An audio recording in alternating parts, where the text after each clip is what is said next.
നമസ്കാരം. P K മീഡിയയുടെ life ചാനലിൽ ഒരു പുതിയ വീഡിയോയിലേക്ക് അവർക്കും ഹൃദ്യമായ സ്വാഗതം. വെണ്ണപ്പഴം എന്ന സസ്യത്തെയാണ് ഈ വീഡിയോയിലൂടെ പരിചയപ്പെടുത്തുന്നത്. ലൊറേസി കുടുംബത്തിൽപ്പെട്ട പേർസിയ ജനുസിൽപ്പെട്ട ഒരു സസ്യമാണ് വെണ്ണപ്പഴം എന്ന ബട്ടർ ഫ്രൂട്ട്. പുറമേ കാണുമ്പോൾ പരുക്കനാണെന്ന് തോന്നുമെങ്കിലും ഉള്ള് വെണ്ണ പോലെ മൃദുലമാണ്. നമ്മുടെ കാലാവസ്ഥയ അവോക്കാഡോ കൃഷിക്ക് വളരെ യോജിച്ചതാണ്. എന്നാൽ തോട്ടമടിസ്ഥാനത്തിലുള്ള കൃഷി നമ്മുടെ നാട്ടിൽ അത്ര വ്യാപകമായിട്ടില്ല. നേരിട്ട് കഴിക്കുവാൻ സ്വാദ് കുറവായതിനാൽ ഇതിനധികം പ്രചാരം വന്നിട്ടുമില്ല. പക്ഷേ ഇത് പോഷക സമ്പുഷ്ടമാണ്. പേരിന് പിന്നിലുള്ള കാര്യങ്ങളെ നോക്കാം. ഇതിൻ്റെ ശാസ്ത്രീയ നാമം പെർസിയ അമേരിക്കാന എന്നുള്ളതാണ്. മലയാളത്തിൽ തനി നാമം വെണ്ണപ്പഴം എന്ന് മാത്രമാണ്. ഇംഗ്ലീഷിലെ പല പേരുകളിലും മലയാളത്തിൽ ഉപയോഗിക്കുന്നുണ്ട് എന്ന് മാത്രം. കൊഴുപ്പ് ധാരാളം അടങ്ങിയിട്ടുള്ളത് കൊണ്ടാണ് ഇത് വെണ്ണപ്പഴം അഥവാ ബട്ടർ ഫ്രൂട്ട് എന്നറിയപ്പെടുന്നത്. ഇംഗ്ലീഷിൽ ഇതിനെ avocado pear, alligator pear, butter fruit എന്നൊക്കെ ഇതറിയപ്പെടുന്നുണ്ട്. കാണപ്പെടുന്ന സ്ഥലങ്ങളെ നോക്കാം. മധ്യ അമേരിക്കയാണ് വെണ്ണപ്പഴത്തിൻ്റെ ജന്മദേശം എന്നാണ് വിചാരിക്കുക. കരീബിയൻ ദ്വീപുകൾ, മെക്സിക്കോ, തെക്കേ അമേരിക്ക എന്നിവിടങ്ങളിൽ ആദ്യമേ തന്നെ ഇത് വളരെ വ്യാപകമായി. ഉഷ്ണമേഖലാ കാലാവസ്ഥയുള്ള ലോകത്തിൻ്റെ വിവിധ ഭാഗങ്ങളിൽ ഇതിപ്പോൾ കൃഷി ചെയ്യുന്നുണ്ട്. രൂപവരണത്തെ നോക്കാം. ഏകദേശം 20 മീറ്ററോളം ഉയരത്തിൽ വളരുന്ന നിത്യഹരിത വൃക്ഷമാണിത്. ശാഖകൾ തിരശ്ചീനമായി വളരുന്ന ഇവയുടെ വേരുകൾ അധികം ആഴത്തിൽ പോകാറില്ല. ഇലകൾ വലുതും പരിപരുത്തതുമാണ്. തളിരിലകൾക്ക് ഇളം ചുവപ്പും വളർന്നാൽ കടും പച്ചയുമാണ്. ചില്ലകളുടെ അഗ്രഭാഗത്താണ് പൂങ്കുലകൾ ഉണ്ടാകുക. കായ്കൾ വലുതും മാംസളവുമായിരിക്കും. മുട്ടയുടെ ആകൃതിയുള്ളതോ വൃത്താകൃതിയുള്ളതോ ആയ ഫലങ്ങളാണ് ഇവയ്ക്കുണ്ടാകുക. ഇതിൻ്റെ അകത്ത് കട്ടിയുള്ള അല്പം വലിപ്പമുള്ള വിത്താണ് ഒരു വിത്തേ ഉണ്ടാവുകയുള്ളൂ. ഇനങ്ങളുടെ വ്യത്യാസമനുസരിച്ച് 5 മുതൽ 20 സെൻറ്റിമീറ്റർ വരെ നീളമുണ്ടാകും. പുറന്തൊലി ഇളം പച്ചയോ പിങ്ക് നിറത്തിലോ ആയിരിക്കും. ദശ മഞ്ഞ കലർന്ന പച്ച നിറമോ ആയിരിക്കും. ദശ ആദ്യം ദൃഢവും പഴുക്കുമ്പോൾ വെണ്ണ പോലെ മൃദുലവുമായി മാറും. പച്ച നിറത്തിലുള്ള തൊലിയോടുകൂടിയ ഈ ഫലം വിളവെടുപ്പിന് ശേഷം ആണ് പഴുപ്പിക്കാറുള്ളത്. സ്വയം പ്രജനനം നടത്തുന്ന സസ്യമാണിത്. പശുവിൻ്റെ വെണ്ണയുടെ നിറവും എണ്ണക്കുരുവിനോട് സാമ്യമുള്ള രുചിയുമാണ് ഇതിനുള്ളത്. വെണ്ണപ്പഴം പാകമായാലും മാസങ്ങളോളം മരത്തിൽ തന്നെ കേടുകൂടാതെ നിൽക്കും. ഇത് ഈ വെണ്ണപ്പഴത്തിൻ്റെ ഒരു വലിയ പ്രത്യേകതയാണ്. ഇനങ്ങളെ നോക്കാം. അവോക്കാഡോയിൽ ഏതാണ്ട് 700-ലധികം ഇനങ്ങളുള്ളതായിട്ടാണ് കണക്കാക്കപ്പെടുക. മെക്സിക്കൻ, വെസ്റ്റ് ഇന്ത്യൻ എന്നിവയാണ് പ്രധാനം. പൂക്കൾ വിരിയുമ്പോൾ പ്രകടമാകുന്ന ചില പ്രത്യേകതകളെ അടിസ്ഥാനമാക്കി അവോക്കാഡോ ഇനങ്ങളെ എ, ബി എന്നിങ്ങനെ 2ആയി തിരിച്ചിട്ടുണ്ട്. ഏറ്റവും പ്രചാരമുള്ള ഇനങ്ങളിൽ ഒന്നാണ് ഫ്യൂർട്ട് എന്ന് പറയുന്നത്. ഫ്യൂർട്ട് ഇനം ബി വിഭാഗത്തിൽപ്പെടുന്നതാണ്. എ വിഭാഗത്തിൽപ്പെടുന്ന ഗ്വാട്ടിമാലൻ ഇനമാണ് ഹാസ് എന്ന് പറയപ്പെടുക. വലിയ കായ്കളുള്ള വെസ്റ്റ് ഇന്ത്യൻ ഇനമാണ് പൊള്ളോക്ക് എന്ന് പറയുക. കുത്തനെ വളരുന്ന ഇനമാണ് പൊള്ളോക്ക്. തമിഴ്നാട് കർഷക സർവകലാശാല വികസിപ്പിച്ചെടുത്ത ഇനമാണ് TKD1 എന്നത്. അത് കടും പച്ച നിറത്തിലും ഗോളാകൃതിയിലുമുള്ള കായ്കളാണ് ഇവയുടേത്. ഇടത്തരം വലിപ്പമായിരിക്കും. ഒരു മരത്തിൽ നിന്ന് ശരാശരി 260 കിലോ വിളവ് കിട്ടും. അധികം വലിപ്പം വയ്ക്കാത്ത ചെടികളായതിനാൽ കൂടുതൽ എണ്ണം കൃഷി ചെയ്യാനായിട്ട് പറ്റും.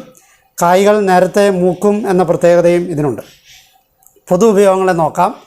കയറ്റുമതി സാധ്യതയുള്ള വാണിജ്യ പ്രാധാന്യമുള്ള ഒരു വിളയാണ് അവോക്കാഡോ.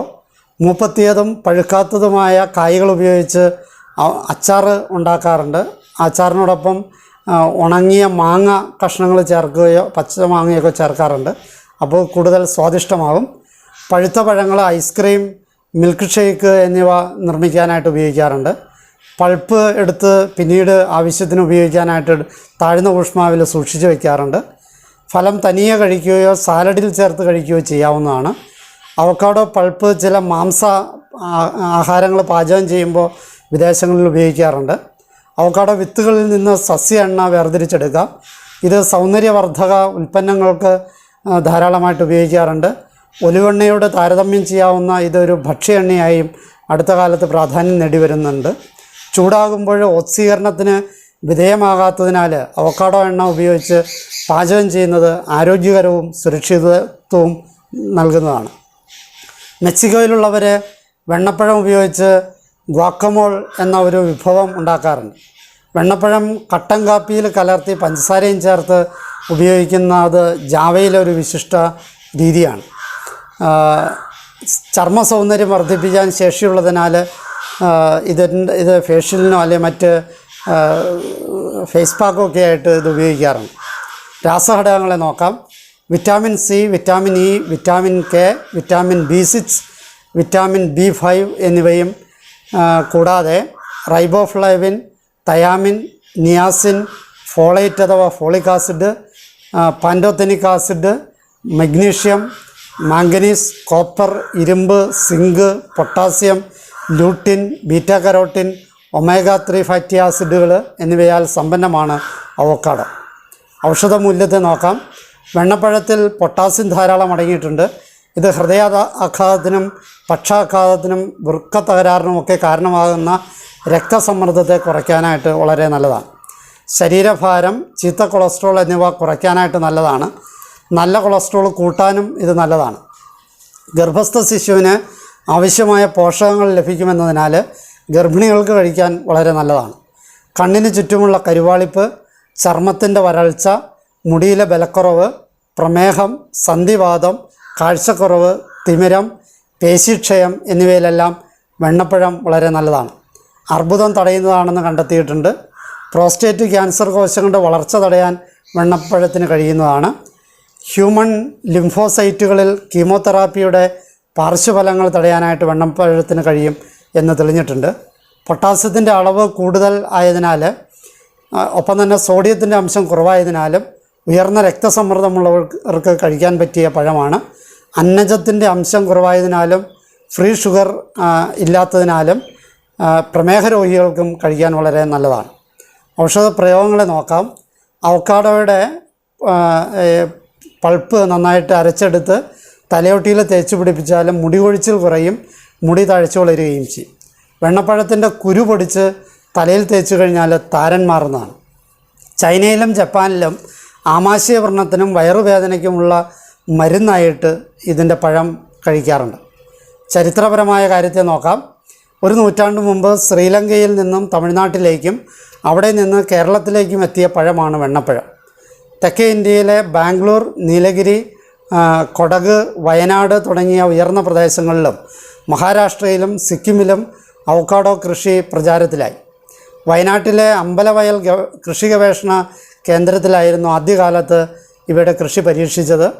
മിതോഷ്ണ കാലാവസ്ഥ ഇഷ്ടപ്പെടുന്ന ഒരു വിളയായതിനാൽ കേരളത്തിലെ മലയോര പ്രദേശങ്ങളിൽ മാത്രമല്ല മറ്റ് സ്ഥലങ്ങളിലും ഇത് വളർത്തുന്നുണ്ട്. കൃഷി വിവരങ്ങളെ നോക്കാം. എങ്ങനെയാണ് കൃഷി ചെയ്യുന്നത് എന്ന് നോക്കാം.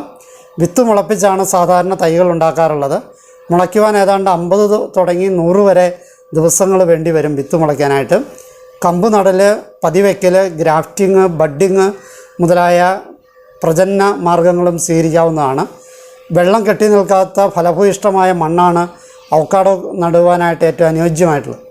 മെക്സിക്കൻ, ഗ്വാട്ടിമാലൻ ഇനങ്ങളിൽ മിതോഷ്ണ മേഖലയിലും വെസ്റ്റ് ഇന്ത്യൻ ഇനങ്ങൾ ഉഷ്ണമേഖലാ പ്രദേശങ്ങളിലും കൃഷി ചെയ്യാവുന്നതാണ്. തൈകൾ നടുമ്പോൾ 2 തൈകൾ തമ്മിൽ 6 മുതൽ 12 മീറ്റർ വരെ അകലം ഉണ്ടാകണം. തൈകൾ നടുന്നതിനായി കുഴികളെടുക്കുമ്പോൾ 1 മീറ്റർ സമചതുരത്തിൽ കുഴിയെടുക്കണം. അതിൻ്റെ അകത്ത് മേൽമണ്ണും നല്ല ജൈവവളങ്ങളും ഒക്കെ നിക്ഷേപിച്ച് വേണം കുഴി ഒരുക്കാനായിട്ട്. കാലവർഷ ആരംഭത്തോടുകൂടി അവക്കാഡോ തൈകൾ നഴ്സറിയിൽ നിന്ന് കൃഷിയിടത്തിലേക്ക് മാറ്റി നടാം. അവക്കാഡോ മരങ്ങളുടെ തടി താരതമ്യേന മൃദുവായതിനാൽ കാറ്റ് കൂടുതലുള്ള സ്ഥലത്ത് ഒടിഞ്ഞു പോകാൻ സാധ്യതയുണ്ട്. അങ്ങനെയുള്ള സ്ഥലങ്ങളിൽ തോട്ടത്തിന് ചുറ്റും ബലമുള്ള വൃക്ഷങ്ങൾ നട്ട് കാറ്റിൽ നിന്നും സംരക്ഷണം നൽകണം. മഴ കുറഞ്ഞ സ്ഥലങ്ങളിൽ നനയ്ക്ക് വേണ്ടിയുള്ള സംവിധാനം ചെയ്യണം. ഇനങ്ങളുടെ വളർച്ചാ സ്വഭാവം അനുസരിച്ച് കമ്പ് കോതി അവയുടെ വളർച്ച നിയന്ത്രിക്കേണ്ടതാണ്. കുത്തനെ വളരുന്ന ഇനങ്ങളിൽ തടിയുടെ ഉയരം ക്രമീകരിച്ച് വശങ്ങളിലേക്ക് വളർത്താനും അതുപോലെ തന്നെ പടരുന്ന ഇനങ്ങളാണെങ്കിൽ പാർശ്വശാഖകളുടെ നീളം കുറച്ച് പടരുന്ന സ്വഭാവം നിയന്ത്രിക്കാനും ശ്രദ്ധിക്കേണ്ടതാണ്. അവക്കാഡോയിൽ ദ്വിലിംഗ പുഷ്പങ്ങളാണെങ്കിലും ഇവ ഏകലിംഗികളെ പോലെയാണ് പെരുമാറുക. ഓരോ പൂവും 2 തവണ വിരിയും. പൂവുകൾ ആദ്യം വിരിയുമ്പോൾ പെൺപൂവായും രണ്ടാമത് വിരിയുമ്പോൾ ആൺപൂവായും പ്രവർത്തിക്കും. പൂക്കൾ വിരിയുമ്പോൾ പ്രകടമാകുന്ന ചില പ്രത്യേകതകളെ അടിസ്ഥാനമാക്കി അവക്കാഡോ ഇനങ്ങളെ A, B എന്നിങ്ങനെ തിരിച്ചിട്ടുണ്ട്. പരാഗണം ശരിയായി നടക്കുവാനായിട്ട് ഈ രണ്ട് വിഭാഗത്തിലുമുള്ള ചെടികൾ വേണമെന്ന് പ്രത്യേകം ശ്രദ്ധിക്കേണ്ടതാണ്. ഇടകലർത്തി വേണം നടാനായിട്ട്. തേനീച്ചകളാണ് പ്രധാനമായും പരാഗണം നടത്തുന്നത്. വിത്തിൽ നിന്നുണ്ടാകുന്ന തൈകൾ പുഷ്പിക്കുവാൻ വേണ്ടി ഏതാണ്ട് 5-6 വർഷം വേണ്ടിവരും. ഒട്ട് ചെടികളാണെങ്കിൽ 3-4 വർഷം കൊണ്ട് വിളവ് ലഭിക്കും. ഒരു മരത്തിൽ നിന്ന് തന്നെ ശരാശരി വിളവ് 100 മുതൽ 500 വരെ കായ്കളാണ്. ഒരു കായ്ക്ക് ശരാശരി 250 തുടങ്ങി 600 ഗ്രാം വരെ തൂക്കമുണ്ടാകും.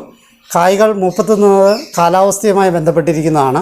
ഉയർന്ന താപനിലയുള്ള പ്രദേശങ്ങളിൽ പെട്ടെന്ന് ഇത് പാകമാകും.